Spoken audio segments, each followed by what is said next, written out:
podcast dedicated to the lore, legends, and myths surrounding the creatures that may lurk in your backyard. My name's Hewitt. I'm Chris.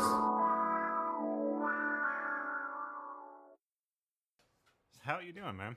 Oh, dude, it's been a busy summer so far. We took Vincent to Six Flags. That's cool. Then I had my mother-in-law here for over a week, and then my family was here. Then we did Vince's birthday party, and then my mother was here the rest of that week after Emily's mom left. And then I was in New Orleans for teacher leadership, and currently waiting on reimbursement, which will come in July. Always fun. Well, it's all for food, but this is what agitated me about that. I got $31 a day per diem for food, breakfast and dinner, because I had free lunch at the. That seems pretty low. Oh, dude. I blew, like, if I had breakfast, I blew my per diem every day. Well, my breakfast each day at the convention, I shouldn't say convention, okay, it was a teaching convention. At the conference was, Did anybody cosplay? Actually, there was a Pokemon World Championship card game. Oh, that would have been so cool to go going to. on the last 2 days, and a full set of 5, like Jesse James with a Meowth plushie, and then 3 grunts from Team Rocket walking up, like voguing through the convention center, because like they had to go past all of us to get to because the New Orleans Convention Center is like damn near a mile long. Okay, so like they had were to walk. You like looking at them being like, I wish I was over there? The last 2 days, yes, because of what I had to sit through with social studies. But so like my breakfast every morning was because the only thing in the hotel, I could either pay $11, which is beyond my $9 per diem breakfast for a croissant, or I could pay $4 for a London Fog, which is a frothed milk tea. So my breakfast every day was a frothed milk tea. And then I would have like $27 to eat on, and I blew past that every night. I can imagine, because it was like... My gas mileage is better than what the district was giving out on gas mileage, so it cancels out. But like I ate at Maspero's, I ate at some other one that begins with an M that's right next to the convention center that was like, I paid $70 for that meal that night, but I bought 2 beers and I bought an appetizer. Oh, the beers is definitely gonna $9 a pop, dude. But I had that's almost as it used to be almost as much as a fucking meal right there. My meal was 17. No, my meal was $21 before anything, and that I got they kind of sent you to New Orleans with a $31 per Oh, diem. no. See, if you were a administrator, you had a $60 per day diem. Even then, that's that at least, like, dude, if I had a 60-day per diem, I would have like gone over. Like, okay, I won't lie. One night I ate in the Riverwalk food court because it was pouring rain and I wasn't going out in New Orleans, and I had the most depressing Philly cheesesteak sandwich. What you? Okay, you want? Let me go down the rundown of what's in the Riverwalk. Raising Cane's. A Korean corn dog place. I would have gone to there. Standard. I don't know. Line was forever and a day. Standard issue mall Chinese buffet. Standard issue non-chain hamburger restaurant chain. The Philly cheesesteak place that had no line. Mall pizza. So you figured out why they didn't have a line. Okay, let me put this. The reason it was depressing is because they forgot to put the veggies on it. So no onions or bell pepper? Yeah, I had bacon, mushrooms, and beef and cheese. Which wasn't bad. It's just also, if I got that in our mall, amazing. I was in New Orleans, and they got 4 inches of rain that night, so I couldn't go out anywhere. Now, night before when I got Maspero's, I got a really good choice Reuben and a bourbon. So I'm sitting there because I got 19,000 steps. So the video that I posted on TikTok of all the haunted places, that was me walking around the French Quarter filming them, and I got pictures of them to make another video later because I got several places I didn't post. Right. So here's a big old fat hairy dude that did get stopped by a Japanese tourist took a picture with me, and then went, "I am the machine," and then walked off. So they did that. They thought I was Burt Chrysler for a second. You don't look anything. I'm slightly tall. I am fat. I have a beard. And I am broad. Like, if you don't know what he actually looks like, I am the Disney friend who plays him type situation. Like, you're close enough. You're but like the stunt double. Yeah, it's like from far enough away and you squint. So like I dealt with that. So I go to Maspero's and I'm like, I get in and the guy goes, "You're really sweaty." I said, "Yes, I want a ice cold bourbon cocktail. I don't care what it is." And they brought me an ice cold old fashioned with like crushed snow cone ice in it. So I had 2 of those, and then I had a Reuben. It was an amazing meal. And then the next night was food court, and then the next night was Malats. That's what it was, Malats. And I got a soggy roast beef detritus, debris, po' boy with a stack of fries and wasn't worth $14, but damn was it not good sweet cornbread. But I'm pretty sure they mixed cornbread mix and yellow cake mix, which Probably, yeah. we might want to try that. So what's the soggy po' boy good? It was good. It's just that like they didn't toast the bread. Some places don't. They don't like. I want my before you put my meat on my po' boy, I want you to slap that bun on the griddle. I like that too because I like it. It keeps the bread from getting like no matter what you do, because you're never going to eat a full 12-inch po' boy. Which, by the way, it was a 12-inch po' boy. It wasn't like a 6-inch po' boy. Okay, yeah. So I had it was a hefty. It was a hefty log right there. A hefty boy for me to consume. Well, here's the thing. Like, I think there's 2 philosophies. One, you want the sandwich to hold up, so you toast it. Yeah. But 2, you want them juices to really penetrate the bread. My thing is by the end of my sandwich, I don't want wet fingers. You see, that's my. That's the reason why I like the po' boy places here. They'll give you dipping. They'll give you dipping gravy or dipping jus. Like jus gravy is good. But I think if you're going to not toast the bread, it has to be a smaller sandwich. Yeah. Now, the thing is was I mad about my meal at all? No. No. Also, hey, Trip, if you're listening, that sandwich, though. So when we left lunch, we actually had a lunch per diem. I blew past it because I took Trip to St. James Cheese Company. Oh. And he got the blue sandwich. He got the blue cheese, ham, on multi-grain. Okay, so this is the place that like slaughters the pig. They don't slaughter it. They do their own. Now they don't do that at this location anymore. I should say, I'm using the wrong terminology. Butchering would be like taking apart the. That's what they do. They make their own. They don't do it at this location anymore because since the last time I've been to New Orleans and since the COVID has happened, a lot of places like the Stanley, St. James Cheese Company, the Alpine. A lot of them are only lunch now. They're only open till 3. But like other restaurants don't open till after 3. Like Mulat's doesn't open before 3 now. So like some places do lunch and some places do dinner. I guess it would make sense because COVID changed the way it did, but also it changed how tourists go to New Orleans. Like, okay, Pat O'Brien's that I've sat in until 2-3 a.m. They close at 11:30 if they don't have enough people. Like they'll say like, all right, last round. When you finish, you're out. If it's midnight and you're not done yet, we're charging you for the glass and go. Like it's really changed. But also New Orleans has had the crime rate go back up. Like we're getting back to like late 90s level. Pre-gentrification of Katrina. Right. And so like some of the stuff in the quarter is tourists are taking it one way that they probably shouldn't. At the same time, I walk around the French Quarter and get left the hell alone, but that's because my face makes noises when I'm not, based on the expression I'm making. Like one group of tourists started following me while I was doing ghost tours got mad at me because they thought I was following them. I'm like, no, dude. Like I've literally backtracked. Like y'all are about to go to the Andrew Jackson Hotel. I've been there, got a photo.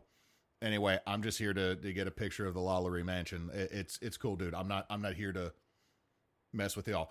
But I had people following me that weren't on the ghost tour because they noticed I started hitting. Like, I went up and down Dauphine.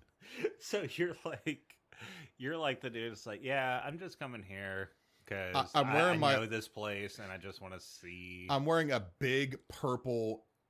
It's right behind me, isn't it? My ghost shirt, my big purple ghost shirt. Yeah. And I'm walking around to all these haunted locations. Also, fun fact, almost I had to skedaddle from Bourbon pretty quickly. Why is that? I mean, all I did was cross it. I crossed Bourbon twice. Once to get to Dauphine and once to leave Dauphine. Because when I crossed Dauphine, I was on the Esplanade Inn. And you know what's down on the Esplanade Inn to Bourbon, right? Yeah. Like all the gay bars. And there was a bunch of Chads getting mad that you're there during Pride. It's June. You're there during Pride. They're going to have Pride flags. Also, it is a fucking building from the late 1700s painted bright fucking pink. Wait, were you near? I could not tell you if I had crossed near Lafitte and Exile, but this was a solid pink building with two male symbols interlinked. And there is a dude in a fishnet t-shirt and booty shorts with thigh-high rainbow stockings on going, you have to get the fuck out. You're not welcome here. You're causing trouble. And I'm over here going, oh, I'm immediately on this side. And then 4 or 5 college dudes being really shitty. And then the cops on horses showed up. And when cops on horses show up, I'm leaving. Okay, yeah. I mean... Cops on horses show up. Like, aside from, like, you know, current events, but... no, I'm just saying... like, I don't think the New Orleans PD play around when... No, you don't mess with their moneymaker, man. So I skedaddled there, and then I went to the Sultan's Palace, and then I walked down to Dauphine, Orleans, which is way smaller than I thought it was. Oh, yeah, it's a building from, like, what? Well, it's... Okay, one, you know how I measure blocks. Right. It's to the next street. Which means New Orleans blocks are either, like, half a mile... Or like 3 houses. And the Dauphine is like on one of those like three houses. Also, when I tried to go to May Bailey's place, they informed me it was not going to open till Tuesday because it doesn't open on Mondays. And I was like, and so like the next night I was like, man, Tuesday I could go to May Bailey's and get a drink just to have a drink at May Bailey's for the novelty of it. And then it poured in. So I had to eat that's the other reason I had the sad cheesesteak sandwich. I could just see you. It's like looking outside, it's pouring down rain, and then you go back to your sad. But to get back to the St. James Cheese Company, Tripp got that, and I made him get a Saison named Desire. Actually, I did walk by that one. Saison named Desire, that's their blood orange Saison that you've tried and I've tried. When neither of us have been in New Orleans at the same time, because you've eaten at the St. James Cheese Company on my recommendation, didn't you? I haven't eaten there. Oh, actually. God. I know I've given you cheese from there, but no, you got in the beer because it's from Second Line Brewing. Yeah. Which means they make it all the time now. It's not just seasonal. So if we can find our Rouses, we can get it. I want. But he ate that, and I got the Mostro, which is capricola ham, fresh cut pastrami, fresh cut smoked ham, and one very small slice of mortadella with spring greens and homemade mayonnaise.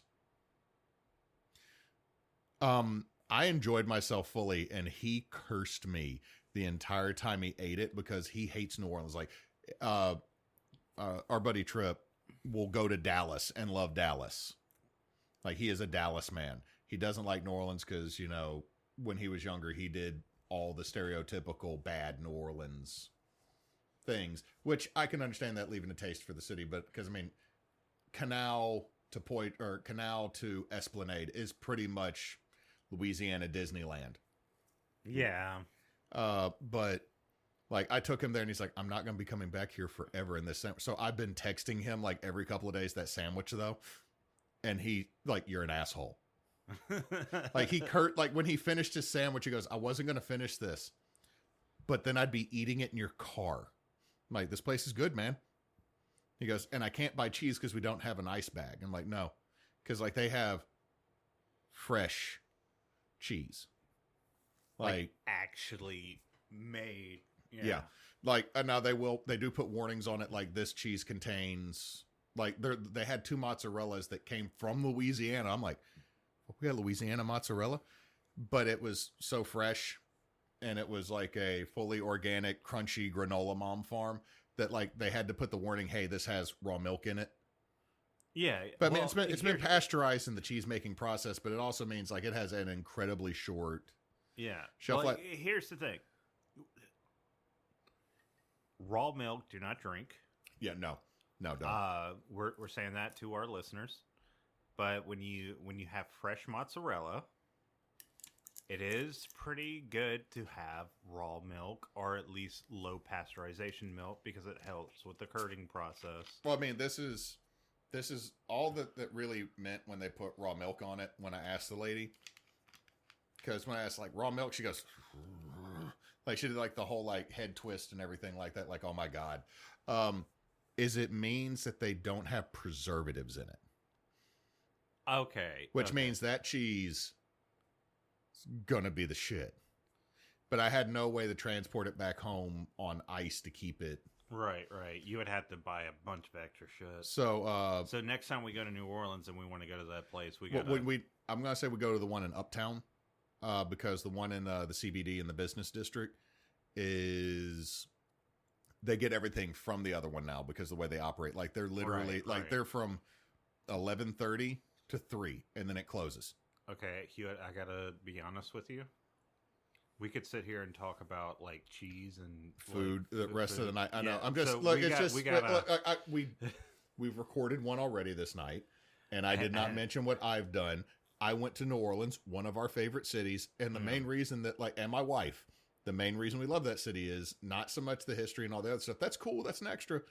It's food. Yeah.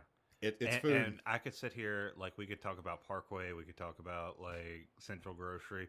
I mean, those are pretty popular places, but they are for a reason. The last thing I'll say about this before we don't have a segue into what I'm going to jump into is that the New Orleans Reuben is special because not only does it have corned beef on it, it has pastrami. Oh, they do it separate. Also, don't know if this is just Malot's. There were olives in my sauerkraut that was on the sandwich. I was actually gonna ask if like maybe they did something like maybe they didn't do Thousand Island. Oh no, it was Thousand Island, but I had olives mixed into my sauerkraut, which I didn't expect to like. I could see them doing something like remoulade or something. Anyway, so we talked about New Orleans. If I was doing something about New Orleans or Cajun for this episode, that would make for an easy segue. But I'm talking about Indiana. Oh, we're going opposite of the country. Yeah, we're going from Cajun to Hoosier. Have you ever heard of the Millrace monster? The Millrace monster. The Millrace monster. I don't think I have. It sounds like something very Indianan. It is. I will say this before we continue. I had heard the name before on like other supernatural shows, like back in the day when like In Search of with Leonard Nimoy was my babysitter because I was left unattended during the summer. Yeah. And Discovery Channel was on our like $8 cable package. And I'm like, dope, I'm down. I remember the Millrace monster on those type of shows. However, when this happened, it was national news. It's kind of like when we talked about the folk monster or the Pascagoula aliens. Like we're going like, we kind of know about this. And all of a sudden it's like, but back in the long ago in the before times, before either one of you were born, my lads. Yeah, it's kind of weird how things turn out to be like bigger stories than you expect. Also, gonna throw this out there. 1970s was like the last super great decade for cryptids. Like I'm just well here's the thing. Like there wasn't like smartphones or anything like that, and it was a lot harder to like document these things. So when someone saw something weird, people could go and report on it, and then it would just spread. It would be mimetic. Yeah, it'd be word of mouth spreading now. Yeah, I mean, it would just spread, and then it would just become a fixture because people didn't have as many. I feel like a boomer saying this, but it's like people didn't have as many distractions, so they would just like hyper focus on something and just be like, "Oh, I want." And they say there was no tism back then. Yeah, I mean, nowadays it's like we have, like, I hate putting it like this, but it is like media is trained to like satisfy instant gratification, like in the sense that like you have like YouTube Shorts, TikTok, things like that, where it's just you get fed something and it's just like you just move on to the next thing. I'm not gonna lie, TikTok is very much that. Now, let me describe the Millrace monster to you, and you tell me what you think it might be just on this description. It's a large bipedal humanoid, between 6 and 7 feet tall in most accounts. However, one account had it being a little bit taller, closer to 10. Green skin of fur or scales or both. Okay. Large claws and fangs. Lots of mucus or mud. It was a slippery, slick boy. So even with fur, it was slippery and slick. Yeah. Oh, God, that much snot and fur, man. It'd be like if someone like sneezed out a booger onto a shag carpet. Oh, God. Pale face. Depictions show it having glowing yellow eyes, yet none of the descriptions had it having those. And it had the smell of decayed plant matter. So the things that are coming to mind, I mean, okay, so do you want the skeptic or like the... Give me whatever you want just based on this description. Okay, unskeptic, kind of like the swamp thing or like a slimy Falk monster sort of deal. Yeah. Or it's like ape-like or like lizard-like thing that we've talked about before. Honey Island swamp monster, yeah. Things like that. I mean, the skeptic answer is always bear, but like I don't know the fauna, and the only reason I'll say not a bear in this situation, because it's green. No, because where Millrace is located. Oh, where's it located? In Indiana. Oh, not exactly bear country. I don't know anything about Indiana. I've never been. It's corn, a lot of corn. Don't believe the crow that advertises for Indiana Beach amusement park that says there's more than just corn. The only thing I know about Indiana is that your wife is from Indiana, Mike Pence is from Indiana, and Pete Buttigieg is from Indiana, and that's like three. Two out of three ain't bad, Matt. But also, Bosch is going to be getting married in Indiana. He told me the date. I like that. He told me the date. Well, they're going to do it. They're going to do a civil wedding. They're going to do a civil service, and then they're going to have a ceremony, and it's going to be next year sometime. Like, it's not Thanksgiving this time. It's going to be sometime next year. Okay. I got to get the date for them because we're showing up. We're showing up. Okay, so we're driving up to Indianapolis. It's going to be at the War Memorial. So you're going to be like, hey, Chris, this is Indiana. I'm going to be like, damn, it's white. Yeah, and I'm going to be like, we're loading up on as much old Rasputin in Indianapolis as possible because every place that I saw that sells beer has North Coast. So that means Brother Theolonitis, Scrimshaw, Red Seal, old number 8, and old Rasputin. I know we're doing this for a friend, but are we also doing this? We're bootlegging. We're not going to carry big bags of clothes so that we have more room for beer on the way home from one of our favorite breweries. I'll wear the suit up and down. You'll be like, I have a change of undies. I have extra socks. I have another pair of undies in case of a poop accident. Like, I'm going to have like a plastic bag of extra clothes and then the nice area for the beer. So, and Bosch is going to be like, what the fuck is wrong with you? We love you. We're also going to Whole Foods to buy all of their old Rasputin. It's true. Anyway, so we'll have that. So there's Indiana, but now let me describe Millrace. Millrace is a low-income area near Columbus, Indiana. In the 1930s and 1960s, it was dubbed Death Valley due to excessive rodent infestation and repeat flooding. So wait, is this like... Okay, this is my geography stupidity coming out. Is this in any way related to Columbus, Ohio? No. Oh. So it's an 83-acre area that's in a dip that was predominantly low income, predominantly minority neighborhood that flooded, had mosquito problems, had rodent infestations.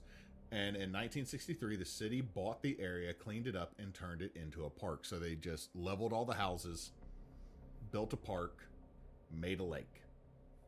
Now, in 1993, the park was redesigned and updated. It had playgrounds, an observation tower added, an earthen amphitheater, basketball courts, walking path. 60% of the park does flood during the annual rain. So even now, the park still floods.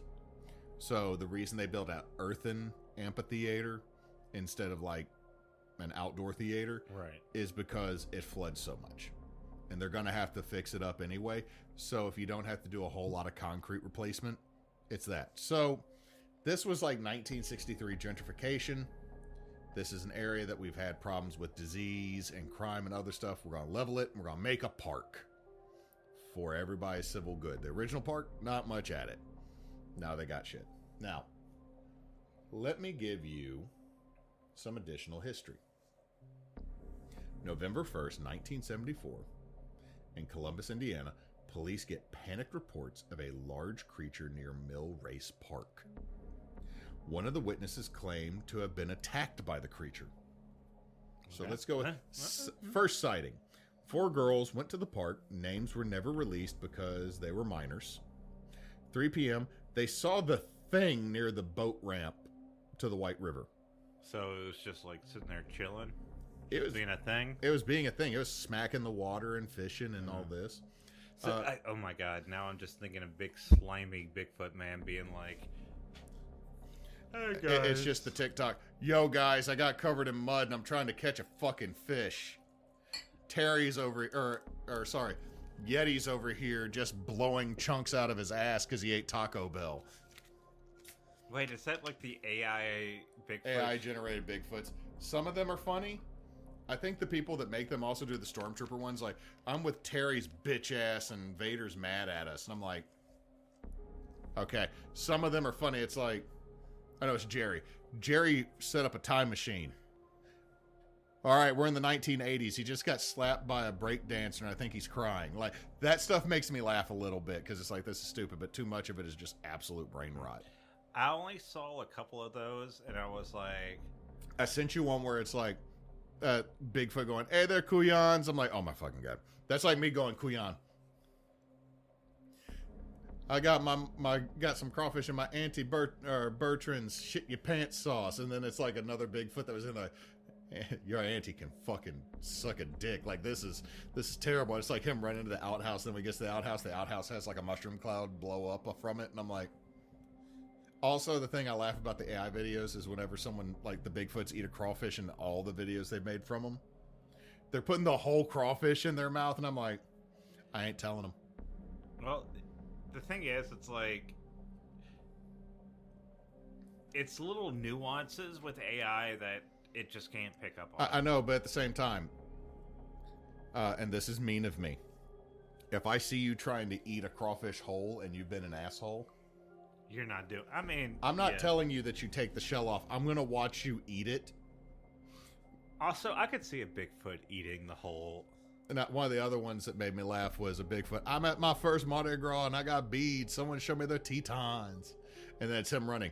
I threw beads at this one lady because she showed me her Tetons, and now her husband's chasing me with a gumbo spoon. I'm in trouble. I'm like, that one's a little funny.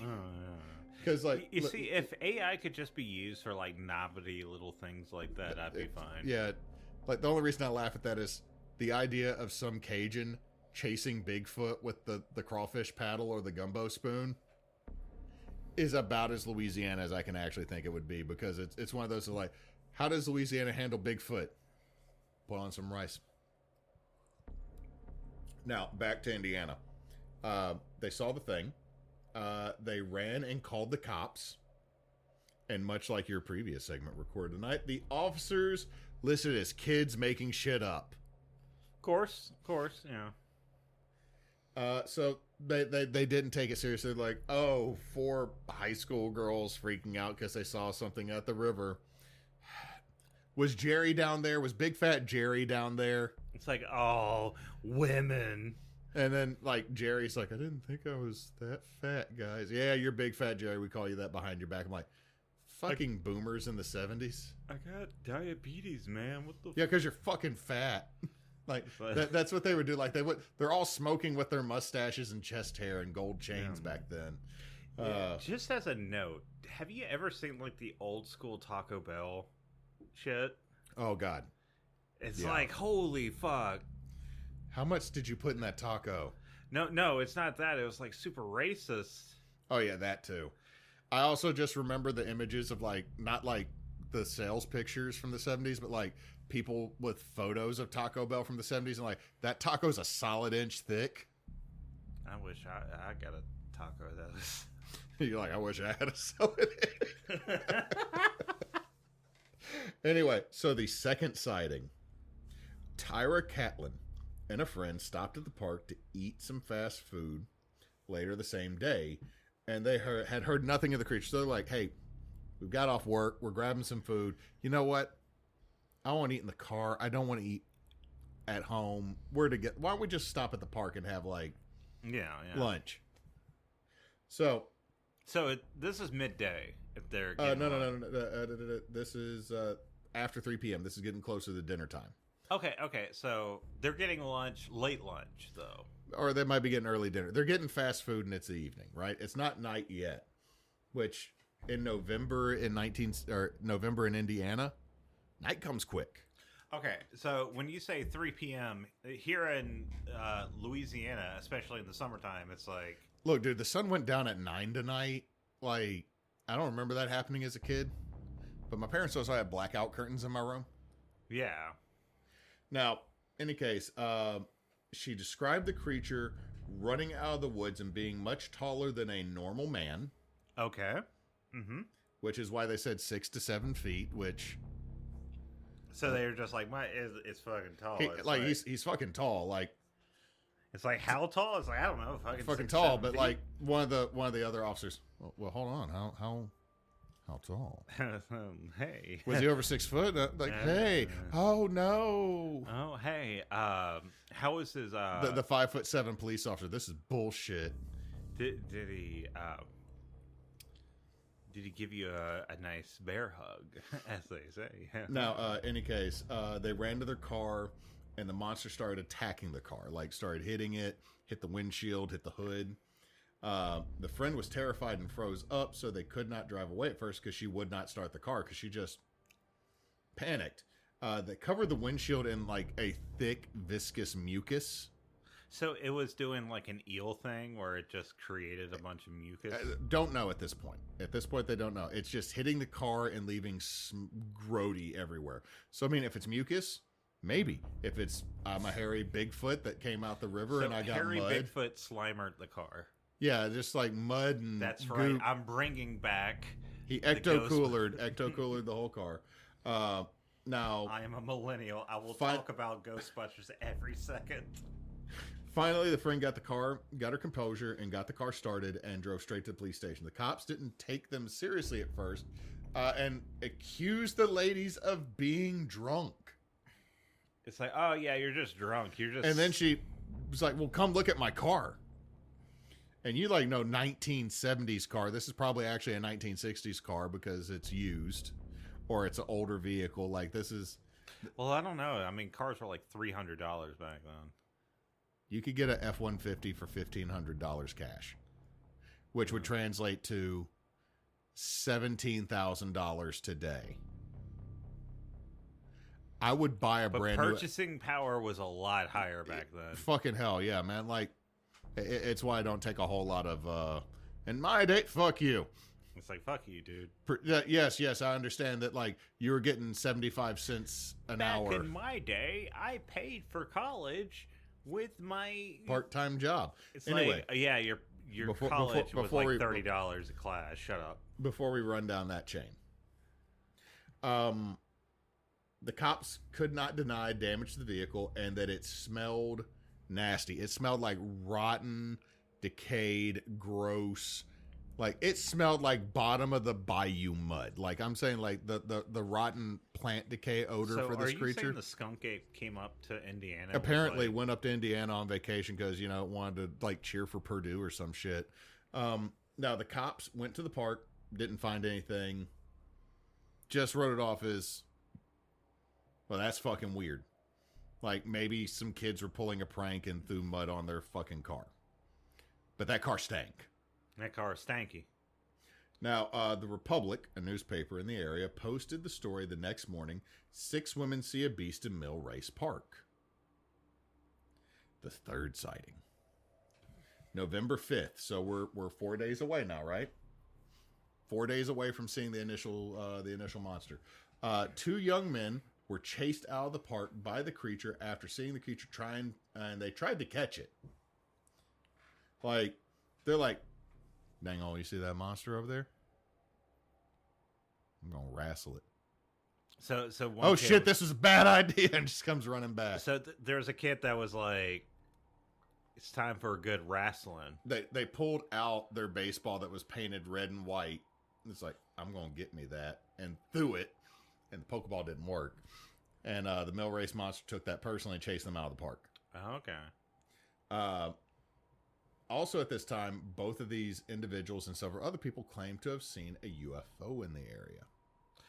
Okay. Oh, so we're like getting super. This is all over the place, man. Like, the thing is that like, the thing is the UFO reports are in newspapers, personal accounts, and someone that wrote a book on this actually interviewed multiple people, and they saw multiple lights that could not be explained flying over this section of Indiana. Like, other cities saw these lights. So, man, we're jumping around So, tonight. like, this could be Bigfoot. This could be, like, a Latesh up north. This could be an alien. It could be Zach Baggins. Zach Baggins traveled back in time is like, it's time to clap them cheeks on your car. You know, you make that joke, but he cheated on his girlfriend with at least 12 women at this point. Oh, my God. Yeah, you did tell me about his that. girlfriend also, I didn't know this, my wife told me this, was one of the 3 girlfriends of Hugh Hefner on the TV show where it was about him and his girlfriends. And it's the smart one who knew what she was doing to make her money. I mean, hey, you know. Now, my response is, I'm no hater. You know what? You gotta make your money the way you make your money. However, hooking up with like a goth doorway that is Zach Baggins might not be the best way to keep it going. Okay, look. I'm just saying now, but I got these snowballs right here, and this is what Zach Baggins looks like from the back. If you know what I mean. Put those down. Put those down. Don't touch him again. I have a bag of chips I'm not allowed to touch right now because it's sonically unpleasant. But they're also like LaCroix nachos. Yes, I know that, but you cannot eat your snowball / Zach Baggins' I have been ass. looking at them. You cannot bury your face in those yet. And like, the pink snowballs. They're looking. These are our delicious. ghost stories. We are Backwoods Obscura. We release every Tuesday. This is our last podcast. So, November 6th, they printed the second encounter and named it the Millrace Monster. November 9th, the Indianapolis Star printed the third and second and first encounter. So, within a week of the encounter, this is all over the state of Indiana because it's being printed by the big paper in the Capitol. Now, the fourth sighting, 20-year-old Rick Duckworth and 19-year-old John Brown, dog catchers for the city of Columbus. They were studying better ways to remove cats from trees. That's what they told them. What it means is one lady's cat got stuck up a tree, and they both got the shit clawed out of them. So they were just like, they decided the cat had won at this point, and they're down in the tree studying how to get it down. And one of them's like, we could saw off the limb. I don't think that's what they actually said, but no, like they're studying a way to get the cat down. What it meant was they had failed to get the cat out of the tree already. You know, here's the thing. If you can't get the cat out of the tree just by grabbing the cat and bringing it down, whatever else you do, it's going to come down out of the tree and then run back up. I'm just saying. Experience, yeah. Yeah, yeah. Now, they were saying, like I said, they were saying better way to get the cat out the tree. Tree out the cat would be way worse. Oh my God! How did it get in there? Just hacks up a limb. They saw the creature from about 200 feet away, and Duckworth ran towards it. The monster ran off, and they went back to get the cat out the tree. Now, Wait. So they ran out. So they charged. No, hold on. You gotta understand this. They charge after the monster. It leaves, and then they go back to what their original job was to get the cat out the tree. Because this is why. I know this is in Indiana, but this seems like a very southern thing to do. They see a giant cryptid, and then you hear, "Hey, get over here!" It gets better because Duckworth was running with his standard issue dog tranquilizer pistol loaded and cocked. Because he was going to trank the monster so he could get funny. So he could get on TV. However, the monster ran away too quick for him to shoot it. So the monster turned around. Here's a dude running packing, like just and the Millrace monster's like, oh shit, this ain't like high school girls or some fucking Pokemon Go player. This shit is real, and just like dipped. Like the monster he immediately just sees the gun and is like, oh, it's that kind of night. And it's like, oh shit. He's like, oh no, I'm out. So they couldn't catch it. So they went back. Duckworth stated that the creature looked more like a large man with a mask covered in wet, moldy blankets. Okay. So he might have just chased off a homeless guy. Like, really, it could have just been. So it's just a dude. It's like, hey, do you got any change? And this dude's like, oh, I got something for you. So let's go ahead and put this out there for later when I go, what is it? There's a good chance that the Millrace monster was just a homeless dude living on the river. Oh, no. Okay, so let's just put a pin in that like, here's a homeless dude who just like tried to scare kids off because like, I'm about to shit. Nobody be here. I need a 1 mile radius. Or the slime was just like, I have diarrhea. Get out of here. I've been fishing and fell in, and now all my blankets are wet, and I'm mad. Why are you laughing? Just slapping his hand. When the ladies drove off, fuck McDonald's, it's free. Oh, yeah. Anyway, so this account is very dubious, by the way, but the city backed it up because they wanted to explain the monster as a prank. They're like, so these two dudes could have lied through their teeth. Here's like 2 dog catchers that are like Beavis and fucking Butthead is what everything I read about them is kind of like, So, yeah, but like the city's like, we don't want like people to think there's really a monster. We want them to be like, oh, it's fucking fake. And then they just bounce. Like, because they don't want none of this shit. So, the city goes with that. Story circulated around central Indiana, and armed amateur monster hunters showed up to Columbus. And Millrace. Here's the thing: is I've mentioned one other story, or I mentioned a couple other stories with Indiana. Every time a monster shows up in Indiana, they show up packing. Like Indiana's like, Second Amendment and cryptid hunting are my 2 favorite things next to football on Friday. I mean, it's one of those, like, I swear to God, Indiana is so redneck that several states in the South could take notes. I mean, I believe it. Because, like, okay, as redneck as a lot of places in the South are, I mean, there's Midwest rednecks. There's rednecks everywhere. To give you an idea of how many people showed up, the park at one point had 100 vehicles parked in it. It had parking space for 12. I feel sorry for the homeless dude living there. If 100%. Like, I think you and I are already on the same page about what the Millrace monster was. But can you imagine being the city that has like this little park with like a nature trail and a lake, and the motherfucker floods like a third of the year, so nobody goes to it. So you got 12 parking spaces, and then 100 motherfuckers in pickup trucks and shotguns roll up. Yeah, and this was back in the day where people had like the shotguns, like in the window. Yeah. Yeah. Now, city park director Robert Gillikin ordered the park be closed at night due to scared armed people wandering around in the dark in a residential neighborhood. So he's not. He had a legitimate thing like, here's a bunch of scared, probably drinking Indiana men with shotguns in the dark. Like, if there's 100 people pulled up and all of a sudden something shows up, it's going to be like Uncle Ned from South Park. It's coming right for us. So these people were just like going around with weapons. Yeah. Just looking for people. Looking for this monster. Now, I mean, I'm surprised. I mean, I feel like I'm getting ahead of it, but I'm surprised no one fucking died. Oh, no, there's a reason why. The police department unofficially appointed Officer Kenneth St. John to the position of a monster control officer, mostly to control the monster hunter. So this dude's like, you're the monster control officer. Am I hunting the monster? No, you're making sure dumbasses don't shoot themselves in the park. So here's like this probably early 20s cop. Just this deputy walking out. And it's a park full of rednecks with shotgun, probably fucking beer. They're sitting there with the beast. They probably showed up with the beast, the Milwaukee's best. And just they're sitting there going, I'm going to get myself this fucking Millrace monster. Ain't going to terrorize nobody no more. I'm over here going, can you imagine being that cop? And just being like, hey, dude, you need I have like, okay, think about it.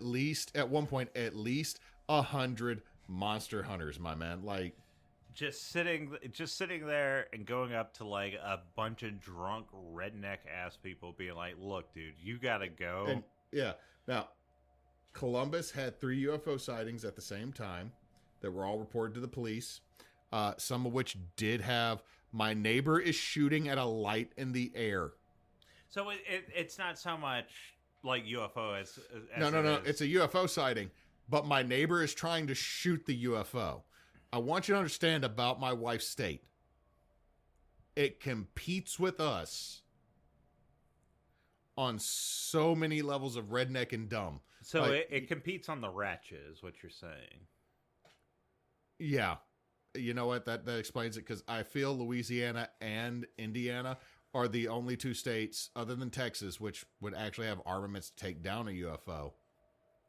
I feel our state and my wife's state, when you ask, I saw a UFO, what happened? Well, I shot at it, and then what happened? It left. Did you just declare war on an alien species for us, you fucking Neanderthal? It's like, yeah. Shit. All right. This is why where's Will Smith? You're going to have to punch somebody. They wouldn't even say, yeah, there's like, I didn't declare war. I was on my property. Stand my ground. Stand my ground. It's intergalactic law. Now, after a week of no sightings, the fervor died down, but this was the largest recorded monster hunt in Indiana history. So for a solid week, there's like over 100 monster hunters looking for this.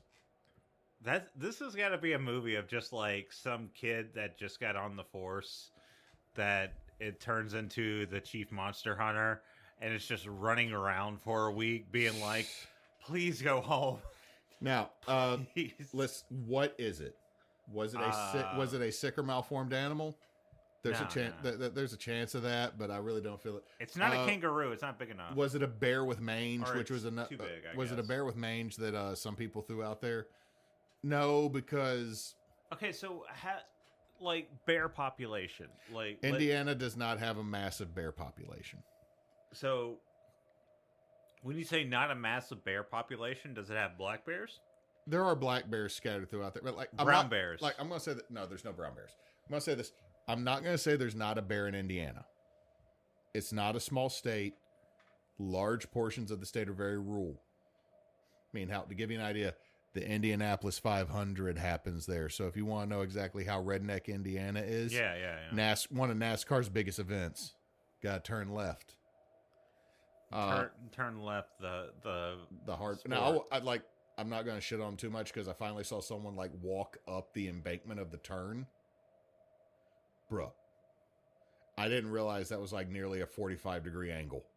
Oh yeah. I did not realize how steep the turns were on a NASCAR track. Look, NASCAR is a very silly sport. I would never. It takes skill. Yeah, it does take skill. I'm just saying it's very silly because you drive around in a circle. It But did start. it's fun. It did start from moonshine, though. Yeah, but what were you talking about? Fuck. So I'm going to say not a bear with mange. Is it a Bigfoot? I don't think it's a Bigfoot.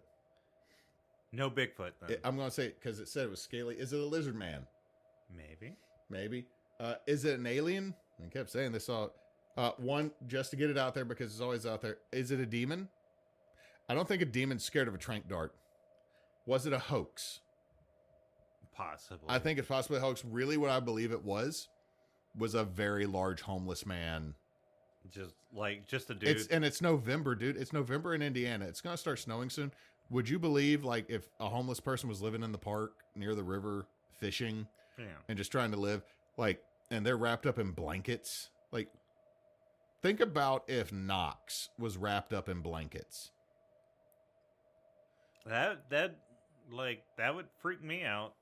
Like, especially, okay, here's the thing. Like, a lot of stories when it comes to, like, cryptids and everything, it's like seeing something you're not expecting and just going based on your instinct, which is just like either it's a fight or flight response, and you're not necessarily sitting there trying to, like, understand what you're looking at.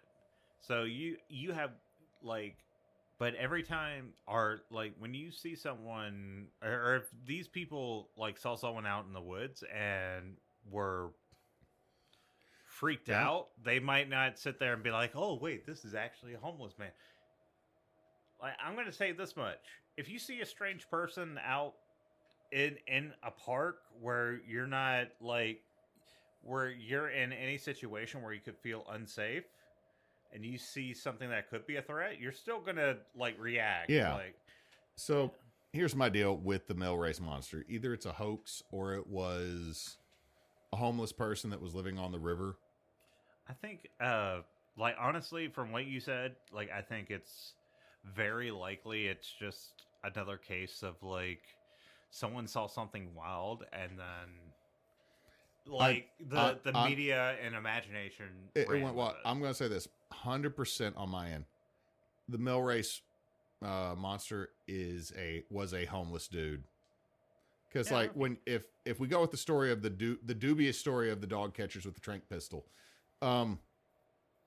if I was, like, a dude that was homeless and a guy came running at me with what looked like a gun, I'm dipping and I'm not, like, I'm not coming back. Like, if I had, like, a little tent or I had a little lean-to I built full of shit, I'm not. Yeah, I'm gone. I'm gone. Whatever's in there is dead to me. The only thing that I can say to this is, like, you didn't mention anything about, like, any sort of, like, encampment.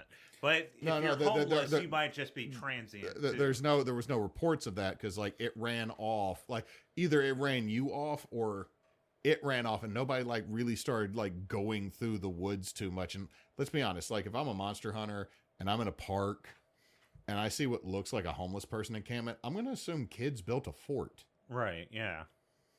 Now, media. Monsters and Mysteries in America, Season 3, Episode 7 on Destination America, now owned by Discovery, in 2014 had an episode on the Millrace Monster. There was an art gallery show in October 2024 for the creature. It's part of the 50th year celebration. Tons of YouTube and TikTok videos on this creature. Also, apparently on TikTok, there's a dude who walks around without a shirt on wherever cryptids were seen. Like, so he just does, like, the situation. Like, he just decides, I'm going to pull off my shirt, walk around where a cryptid was seen, and tell you the story of the cryptid while shirtless. Like I won't lie, there was, like, initially, like, a split second of, like, all right, I'm kind of in for this dumb thing. But it's also like the guy who, like, has, like, always working out the upper body. If it ever went further down the nipple line, you start realizing, like, he's skipping leg day. Well, it's not just skipping leg day. It's like all this is in shape, but then the rest is built like me.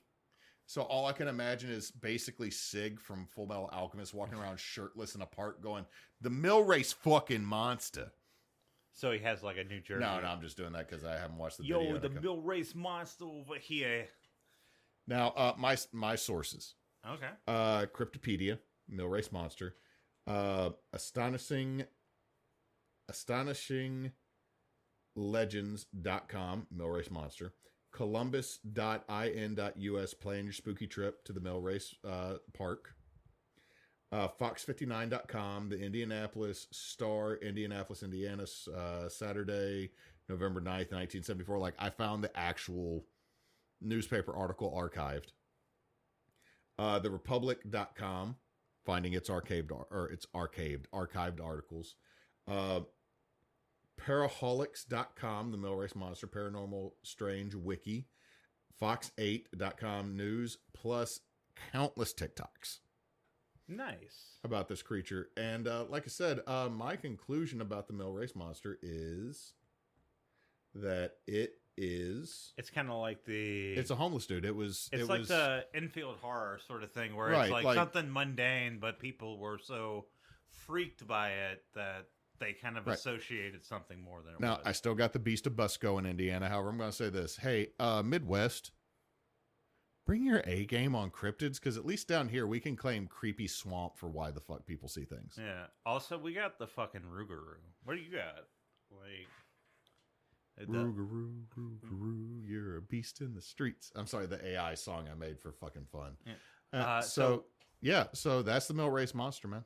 Yes. Thank you for bringing this to me. It's always fun to like hear about like the little monsters that are like in scattered here and there. Yeah, because we have a lot of them. Like, I don't think people realize just how many just little cryptids we have hanging out everywhere. Hey, at least it wasn't Puckwudgies. Yeah. Anyway, we're Backwoods Obscura. We release every Tuesday. We are on the apps, Blue Sky and TikTok and Facebook and even Patreon. We're not really doing much on Patreon right now, but we're going to see what we can do with it. But we're also Team Bonus Action. Yep. Team Bonus Action is a group of friends who like to play games online. We are usually connected to charity, not officially right now because the charity clerics have other things in their life. So everything is unofficial so far this year. But if you can donate to the Trevor Project or St. Jude right now, we would greatly appreciate it. And with that, I hope you have a good day or night at whatever time it is over there. Why is your car covered in butt stank? I have the diarrhea. Gross.